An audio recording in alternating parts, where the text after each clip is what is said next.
the goal was to cripple Iraq's infrastructure and make civilian life unsustainable.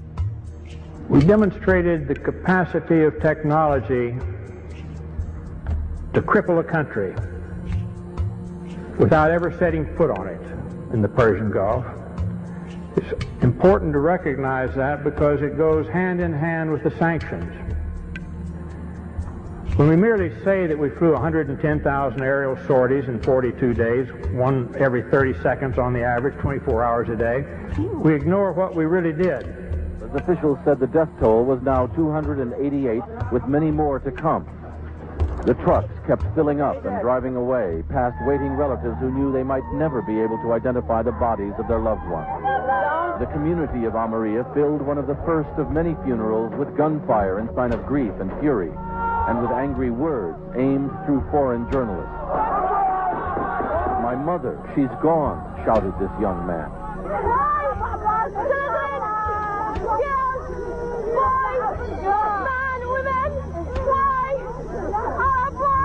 This woman asked, "Could not all your modern technology tell you that there were children and women here?"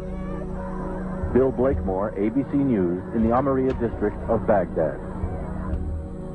We destroyed every silo for grain or anything else storing food in the whole country. We destroyed all the storage and processing of food plants throughout the country. Even dates, the world's biggest exporter of dates. Famous processing and packaging plants in Baghdad, deliberately destroyed. We didn't want them to be able to feed themselves for a long, long time. We're all aware of the famous little powdered milk plant.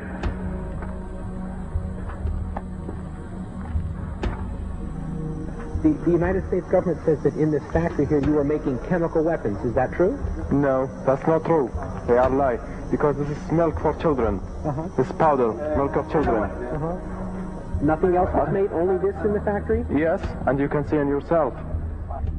With the only factory in the Middle East to produce powdered milk, they were producing about 17% of their powdered milk requirements. We destroyed that, cut off all the milk.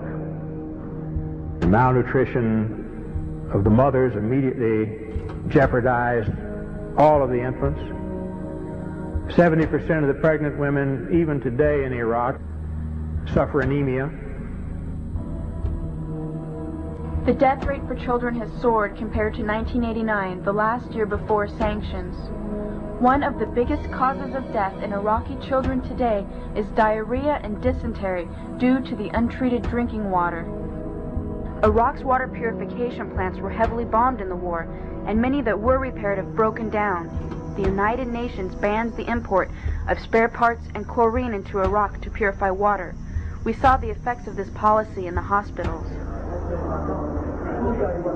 This is the second attack form of acute bloody diarrhea, anemic dysentery. Most of them are due to contamination of water.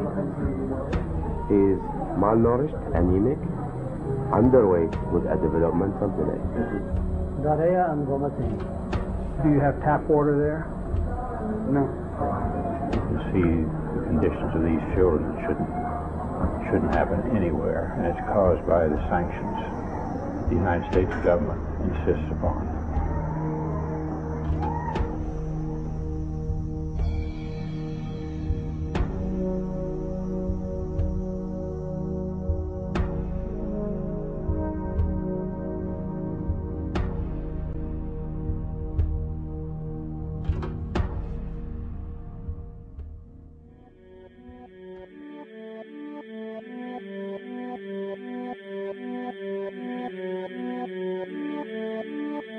The daily life we perceive with our five senses is not reality.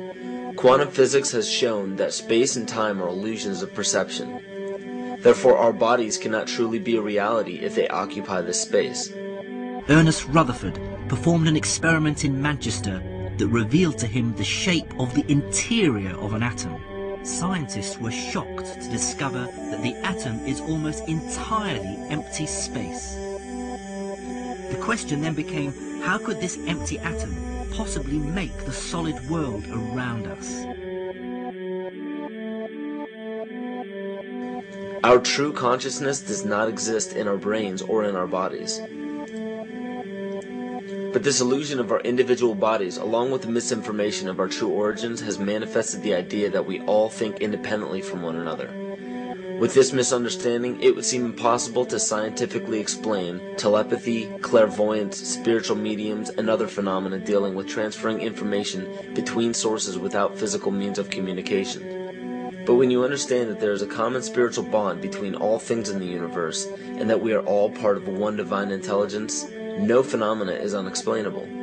This simple understanding fills all the holes in modern religions. It explains reincarnation, déjà vu, predictions of the future, and literally every event, occurrence, or anomaly ever experienced. The blank matter within the most basic building blocks of perceivable existence is malleable and molded by intent. This means that consciousness shapes our reality. This seems difficult to accept for most, and it is quite understandable. In modern times, we are taught from an early age how to think rationally and tangibly. This is a very left-brain method of education, and it has more harmful effects than it's given credit for. The left brain deals with logic, details, facts, patterns, practicality, science, and math, as the right brain deals with feeling, intuition, symbols, images, risk-taking, philosophy, and religion. With a deliberate push for government-controlled educational curriculums, generation after generation of the youth are being taught to focus only on the facts, figures, and numbers. Repetition is used to train children subconsciously to accept what they're learning. Children aren't rewarded for questioning the validity of the information they receive. They are ridiculed.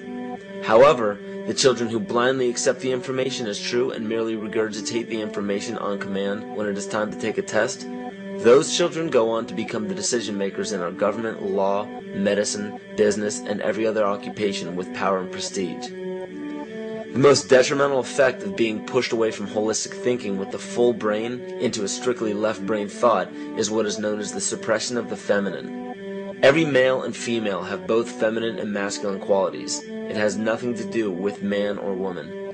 These are represented by the left and right brain, yin and yang, black and white, light and dark, and most every other duality. Both are vital to our spiritual and physical health.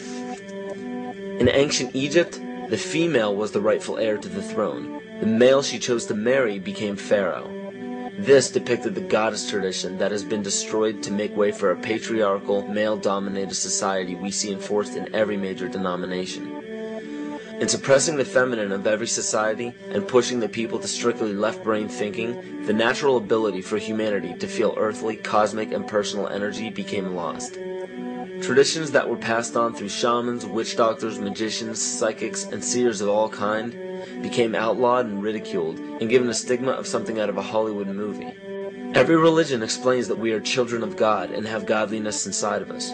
If you erase the anthropomorphized God and understand that God is nothing more than the spiritual web that connects all things, all religious scriptures begin to make much more sense.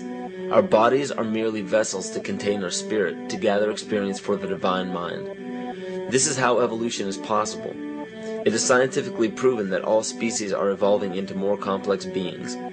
Innate knowledge or racial memory within all species is the understanding of newborns of all kinds to automatically know specific details and traits that the mother does not have to teach them. Therefore, innate knowledge helps every species naturally evolve towards more complex organisms. Lyle Watson claims that it was a Japanese scientist who observed the 100th monkey effect in 1952. In this observation, he discovered that a certain portion or percentage of monkeys learned or developed a new trait. The knowledge became an innate ability in that species. This is further testimony to a collective consciousness among species.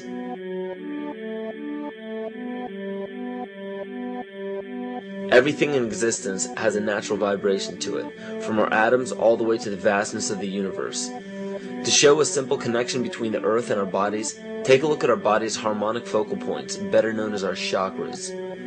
Just as there are harmonic focal points on the guitar string, there are locations within our body where our vibrations culminate. In Eastern philosophies, these 7 chakras are used to bring health and balance to the